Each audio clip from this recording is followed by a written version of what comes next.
Hi, I'm Akeira Jennings, and welcome to the Butler Beat. President Danko announced that Butler University is joining Purdue, Indiana University, and Ball State in their stance against proposed amendment to Indiana's constitution that would ban gay marriage. While this was a huge success for those who have been advocating for Butler to take a stance against the issue, many students still do not know how the amendment truly affects the Indiana LGBT community. Here to talk about Butler's recent stance against House Joint Resolution 6 is Butler senior Kyle Graydon, a representative of Freedom, Indiana, and sophomore Emma Salter, a representative of Alliance. Hi guys, thanks for joining me today.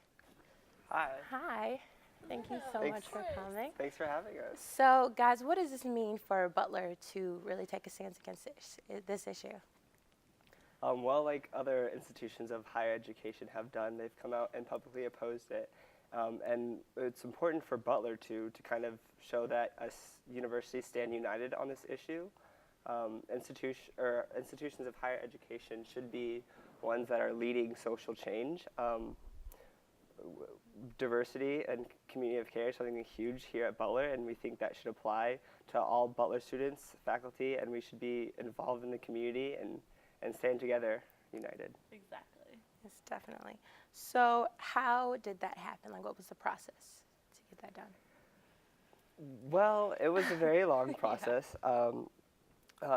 Freedom Indiana joined, or it was formed in early August, and then that's kind of how I heard about it. So I went to go volunteer with them, and that's my involvement with Freedom Indiana is I'm a volunteer.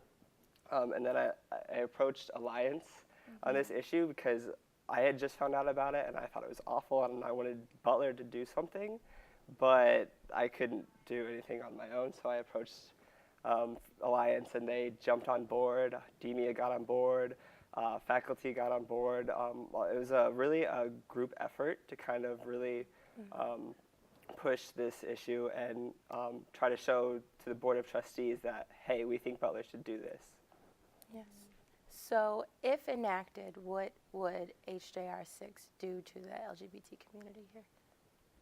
It actually would affect more than just the LGBT community. It affects all civil unions, domestic partnerships. So that means anyone that has been in an extended relationship that is not married.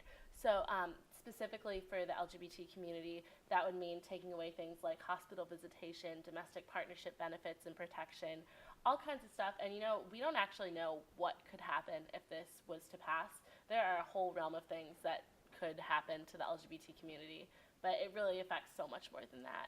Yeah, what's important to know is that this bill really has two parts. The first part defines marriage between one man and one woman, but that's something that's already a law here in Indiana. So it would just be putting it in the Constitution of Indiana to make it permanent. The second part takes away any legal status similar to marriage, which is, like she said, it takes away civil unions, domestic partnership benefits. And so that it's not just stopping an issue, it's completely taking away rights that are already in existence.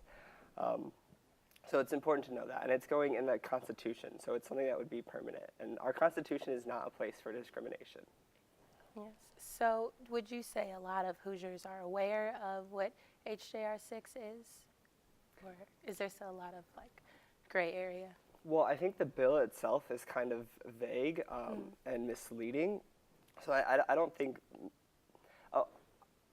based off of what Freedom Indiana has said is they took a poll, and 54% of Hoosiers do oppose this. However, it's the legislatures that don't really know how their constituents feel. And I would say, yeah, a lot of Hoosiers don't know about this. Even a lot of Butler students, I'm sure, aren't aware. Hopefully they will be now that we've come and opposed it. And that was kind of our hope is, we should join other universities, but also we need to let our own community know what's going on. So how long have the other universities, been fighting against HJR 6? It's been... So the first institution to come out against it was the Indy Chamber, and that was back in October. So this is a recent thing, something that's been going on this semester. The bill has been around for a while. It got passed in 2011, but in order for there to be a constitutional amendment, it has to get passed through 2 different sessions. And so that's why it's important now, because it has been passed. So we need to stop it now. I guess it wasn't as publicized last time, but now it is because people are realizing that, hey, this is really, really bad for the state. Yeah. So what exactly is Freedom Indiana? Can I answer that one? Sure. Freedom Indiana is a coalition of a lot of bipartisan things. We've got like faith organizations, we got Indie Commerce, Eli Lilly and Cummings, and all kinds of volunteers in the indie community and the whole Indiana community, really, the state. And we all are just coming together to oppose this. And it's really just getting the word out, like you said, and especially the focus is talking to constituents and getting them to contact their legislators and let them know that they oppose this. So that's really what Kyle and I have been doing while volunteering. Like we go out and we talked in Broad Ripple, and we got people to sign up for phone banks, and in the phone banks we call constituents and urge them to leave voicemails. And we actually, in 3 hours last weekend, we got 164 voicemails at that exact moment. Not to mention people that were emailing and telling their friends and all that stuff. So. Yeah, and that 160 was the phone bank here in Indianapolis, but there's phone banks all over the state. And it is a good way to get involved and to really work to stop this, because legislatures are the ones that are going to vote first. So it's important that they know how Hoosiers really feel, because most of Hoosiers do oppose this, and they need to know that. And the best way to get them to know that is to call them and leave a message and say, hey. And that's what Freedom Indiana does, is it's really organizing people and organizations to oppose this. So are there any other methods for students on campus to get involved besides Freedom Indiana? That's really our main That's focus your right main now. focus. You can do a lot, though. Like Kyle and I, we've talked about this. We really like talking to people personally and really just having those conversations about why this issue is important to them personally. But also you can do the phone banks, like I said, letter writing campaigns, emails to legislators, anything that really lets them know that we oppose this and they need to stop it now, because this actually goes up to vote in it's the first or second week of January, and if that goes through again, then it will go to the ballot, and we would like to stop it right here. So what's next for Butler since we've joined against them? Are there any other steps we need to take? Yeah, I think publicly opposing it was a good first step, but it's really now up to the members of the Butler community to step up and continue fighting, because it's great that Butler did it, but we can't let the momentum stop. We got to keep pushing, keep letting legislatures know we don't oppose this. I'm going to continue volunteering with Freedom Indiana. I'm sure Emma is as well. Oh, yeah. We're going to try to get more people. So it's great that we did it, and I'm really, really happy and proud of my school.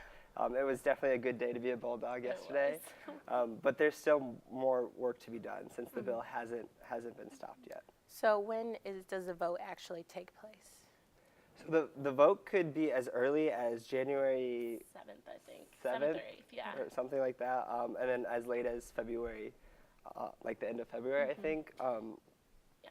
What's happening is that the people that want this bill to go through are trying to push it so they get a vote earlier, and people like Freedom Indiana are trying to just extend that period of time as long as possible, because we know that the more people that are aware of this, hopefully the more that oppose it. That's sort of what we've seemed to find. So. All right, well, thank you so much for joining me today, guys.